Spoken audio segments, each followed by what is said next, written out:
In the worlds before Monkey, primal chaos reigned. Heaven sought order, but the phoenix can fly only when its feathers are grown. The four worlds formed again and yet again, as endless eons wheeled and passed. Time and the pure essences of heaven, the moisture of the earth, the powers of the sun and the moon, all worked upon a certain rock old as creation. And it became magically fertile. That first egg was named Thought. Tathagata Buddha, the father Buddha, said, "With our thoughts, we make the world." Elemental forces caused the egg to hatch. From it then came a stone monkey. The nature of monkey was irrepressible.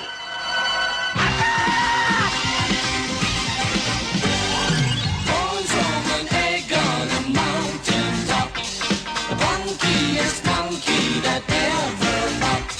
He knew every magic trick under the sun, to tease the gods and everyone and have some fun. Monkey magic, monkey magic, monkey magic, monkey magic, monkey magic, monkey magic, monkey magic, monkey magic. Shalom and good day all, this is Tehillim29 back again for another Monkey Prince review! Yay! And I must admit, this issue has been a pretty good continuation of the Monkey Prince story, and I'm looking forward to giving the review for this. So first things first, let's jump into the area of covers. Well, I did try to get a hold of the 1.25 variant, to which I'll put up on the put up within this next 5 seconds. So 5, 4, 3, 2, 1. Okay, hopefully by then you saw the cover, and I will of course give a rating for the cover. Even though I don't happen to have it, I am going to try to get it. So for the cover question that I like to put out there, do the covers in any way, shape or form connect to something that's happening inside of a story?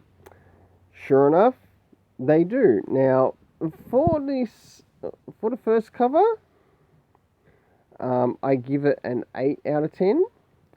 For the second cover, which you see before you now, I give a 7 out of 10. And the one that I showed earlier, I give an 8 out of 10. Now, this one, I think, actually foreshadows that, yes, he will probably end up meeting with Aquaman. And I must say, I really hope the Monkey Prince also gets a bit of a reunion with Damian Wayne, but also a young John Samuel Kent.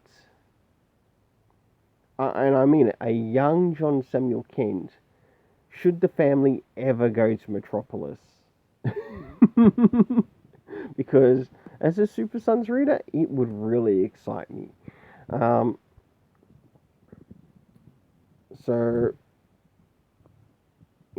it's time to move in relation to the art.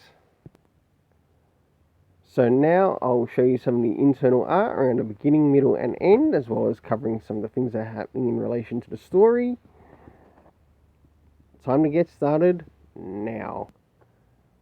Now, using the variant cover to show the internal art, we have Marcus, and in the page before that, in the page before this one, we actually do get to see him have a dream in relation to the Monkey King Kingdom, and also some of the things that happen there, and it sort of plays out a bit of a foreshadowing as to how the story might actually come about.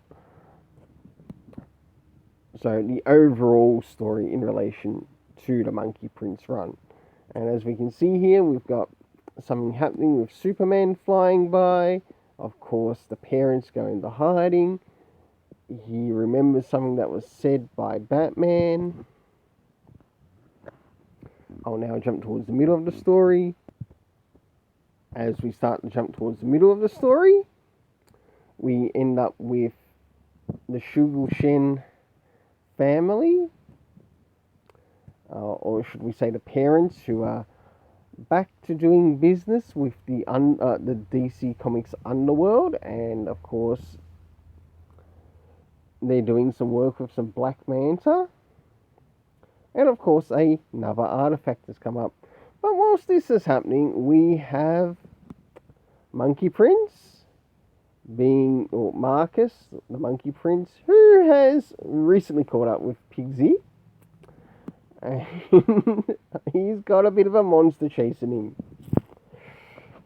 I'll now jump towards the end.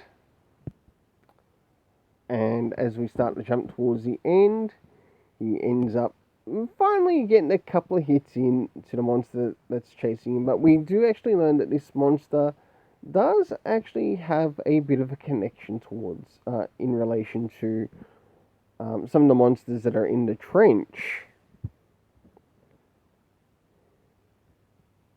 And they too have also somewhat learnt in relation to Monkey Prince and the demons.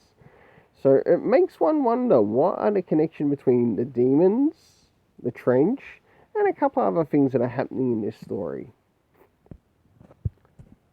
So, for the internal art, I gave it an 8 out of 10.